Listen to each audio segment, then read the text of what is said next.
monde, très heureux de vous retrouver sur le plateau de Delta TV pour un nouvel agenda sport. Aujourd'hui, nous parlerons basket dans cet agenda puisque j'ai le plaisir de recevoir Didier Hubert. Didier, bonjour. Bonjour. Didier est le président du club de Bourbourg, donc du comité d'organisation du mondial de mini-basket qui se déroulera comme chaque année le week-end de Pâques. On en reparle tout de suite, mais auparavant, je vous propose de regarder ensemble ce qu'il va se passer sur les terrains et pelouses du Gravelinois ce week-end, à commencer par nos footballeurs qui sont un peu dans le dur en ce moment, il faut bien l'avouer, et se doivent de réagir dès dimanche avec la réception de Neulémine. Défait la semaine dernière, les joueurs de Stéphane Cléret sont à 8 points maintenant des leaders boulonnais.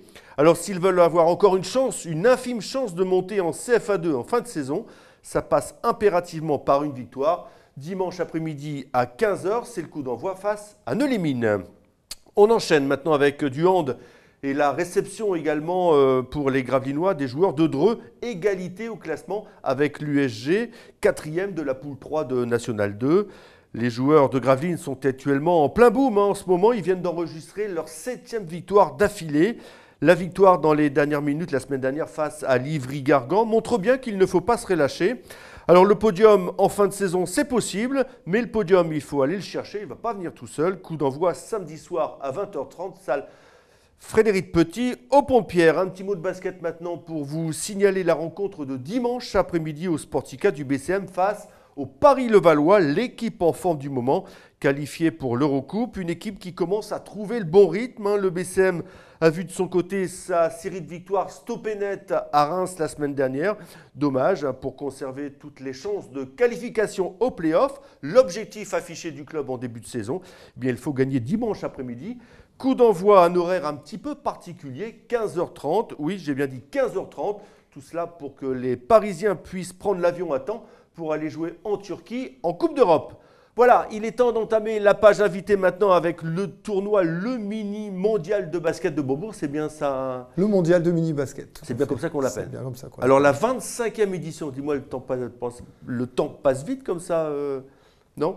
Oui, tout à fait, le temps passe vite. Donc un tournoi qu'on pourrait dire bien rodé puisque 25 ans, mais avec encore beaucoup de travail effectué chaque année, malgré cette 25e édition. Alors à l'origine, Didier, il y avait 8 clubs. Tout à fait. Maintenant, 24 clubs. Est-ce que c'est la taille maximale du tournoi ou... Alors 8 clubs à l'origine, donc effectivement déjà international à l'époque. Aujourd'hui 24 clubs, c'est la taille maximale dans la configuration actuelle, c'est-à-dire au sein des trois salles de Bourbourg. Faire plus, ce serait difficile, même s'il y a 2 ans, on a fait 25 équipes parce que le CSK Moscou nous avait demandé de venir à la dernière minute et on ne refuse pas une équipe comme le CSK Moscou. Alors là, les équipes, elles sont un petit peu moins exotiques. Enfin, on peut quand même parler d'exotisme quand même avec une équipe libanaise. Oui, tout à fait, une équipe libanaise cette année et puis des équipes belges, néerlandaises, donc une équipe allemande, l'Alba Berlin. Et une équipe suisse. Une équipe des Pays-Bas aussi? Oui. Une équipe des Pays-Bas. Alors l'Alba Berlin, comment ça marche quand on fait venir des équipes comme ça? C'est à la charge de qui? Donc les équipes payent leur voyage jusqu'à l'aéroport le plus pratique pour elles en fait. Et donc on les prend en charge à partir de leur arrivée sur le sol français ou belge, puisque de nombreuses équipes arrivent à Bruxelles. Donc on les prend en charge par autocar, on les loge, on les nourrit pendant la durée du tournoi. Donc on a des équipes qui vont arriver vendredi midi et qui vont repartir mardi midi et donc ils sont pris en charge pendant toute leur durée. Donc toutes les équipes qui viennent, les 24 équipes, ça représente combien de personnes par équipe? Je pense qu'avec les coachs, les entraîneurs... On a en moyenne 10 enfants de coach par équipe, donc ce qui fait 240 gamins sur le tournoi. Donc des équipes qui viennent, on l'a dit, de l'étranger, mais aussi de France, de la région, et puis 6 équipes locales. Donc l'hébergement, ça se passe comment Donc on héberge... 240 personnes à loger? Non, on n'a pas 240, on loge 12 équipes en fait, donc les équipes régionales et locales ne sont pas logées. Ah d'accord, voilà. Ouais, c'est vrai que les Dunkerquois, les Grandes Saintois vont partir chez eux. Tout à fait.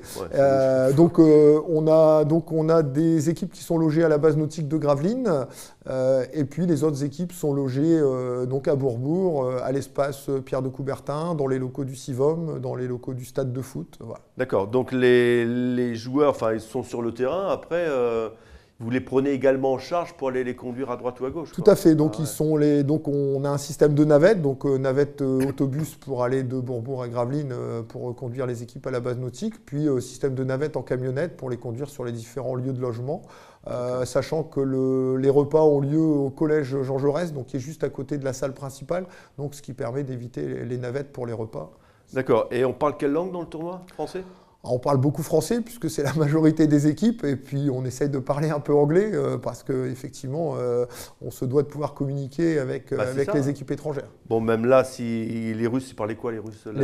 Les Russes parlaient anglais, enfin donc ils parlaient anglais comme nous on parle anglais, on va dire. Ouais. On arrive à se comprendre. On arrive à se comprendre, tout à fait. Donc c'est une organisation qui sur 3 jours, c'est ça? Sur 3 jours, mais bon, enfin on dit sur 3 jours, c'est 3 jours de jeu. L'organisation. Ça commence pas la veille. Voilà, ça commence pas la veille. L'organisation démarre bien longtemps en avance, mais l'organisation du tournoi lui-même va démarrer le mercredi par la préparation des salles, et puis va continuer donc aller chercher les équipes aux aéroports, aux gares. Et puis, il ne faut pas oublier surtout, à l'issue du tournoi, donc, le nettoyage des salles, la remise en état, pour être opérationnel le mercredi midi, puisque le mercredi midi, on a un plateau de mini-poussins à la salle. Donc, c'est-à-dire qu'on n'a pas le choix, il faudra qu'on soit prêt. D'accord. Et c'est un effectif de combien de personnes qui bossent pour l'organisation comme ça? Alors, dans l'équipe d'organisation, on est une quinzaine de personnes. Et puis, sur la semaine de préparation et de tournoi lui-même, on est entre 70 et 80 bénévoles. Alors, pour les buvettes, les repas, les navettes, les tables de marque, enfin, voilà, j'en oublie certainement. Ouais.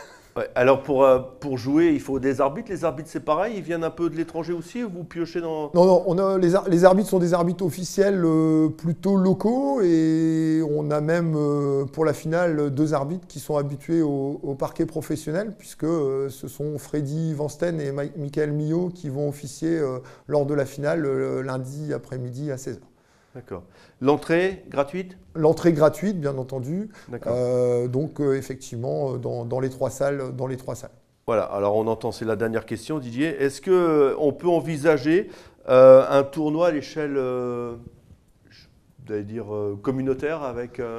Est-ce que ça vous fait kiffer, ça, avoir un gros tournoi comme ça? Alors, on peut l'envisager, bien entendu. Il faut l'envisager d'abord au sein du club, avec nos partenaires institutionnels. Bah oui, mais bon, le savoir-faire, c'est vous qui l'avez quand même. Tout à fait, mais avec nos partenaires institutionnels, tels que la mairie de Bourbourg, le CIVOM, etc. Mais c'est vrai que aujourd'hui, si on veut encore grandir, je pense qu'il faudra qu'on se pose des questions sur cette organisation et la façon de la faire grandir.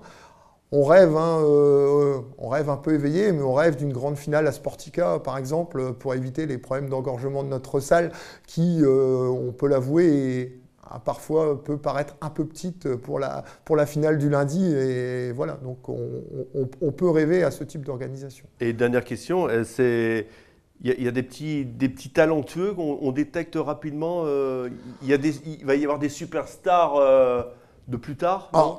Qui sait, on peut l'espérer, qu'un jour on nous dise... Il y a quand même des super joueurs, il y a 2 ans. Oui, tout à fait. Il y a des super joueurs. Bon, après ce sont des catégories U11, donc effectivement, on ne peut pas savoir leur parcours futur, mais c'est vrai qu'on détecte des qualités athlétiques, des qualités athlétiques. Enfin, c'est vrai qu'on a vu l'année dernière, et il sera là cette année, puisque l'année dernière, elle était première année, un gamin de Nanterre qui mesurait plus d'1m80, donc on attend avec impatience de le voir cette année, puisque on imagine qu'il a grandi, puisqu'à cet âge-là, on grandit sans cesse, et comme il dunkait déjà l'année dernière, on a hâte de le voir à l'œuvre cette année.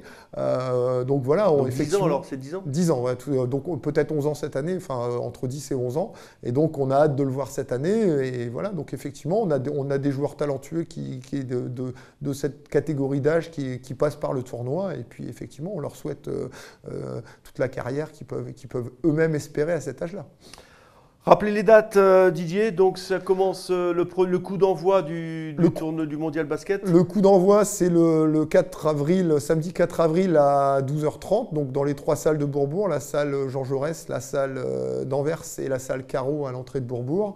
Et donc l'événement sont les finales le lundi après-midi, avec la grande finale pour la première place qui aura lieu à 16h.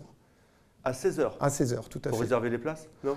Ah bah il faut venir assez tôt. Il faut pas venir à 16h moins 5. Ouais, tout à fait. Bah écoutez Didier, merci beaucoup. Je vous souhaite bien évidemment plein de réussites pour ce tournoi. Mais bon, c'est une équipe rodée, c'est toujours la même qui bosse. Donc, Ah bah l'EPIC est effectivement rodée. Donc on a l'habitude de ce genre d'événement. Mais bon, on se remet en cause chaque année. Donc ça veut dire que chaque année, on a des surprises, on a des nouveautés. Et puis ça permet aussi de se remettre en question, ce qui est pas plus mal. Didier, merci beaucoup. Nous, on se retrouve la semaine prochaine pour un nouvel agenda sport. Mais d'ici là, vous aurez retrouvé Aurélien et Cédric Paul Delta Sport. Alors ça, c'est le week-end de Pâques, donc on aura affaire au week-end d'après. Tout à fait. Voilà. D'ici là, passez une bonne semaine. Au revoir.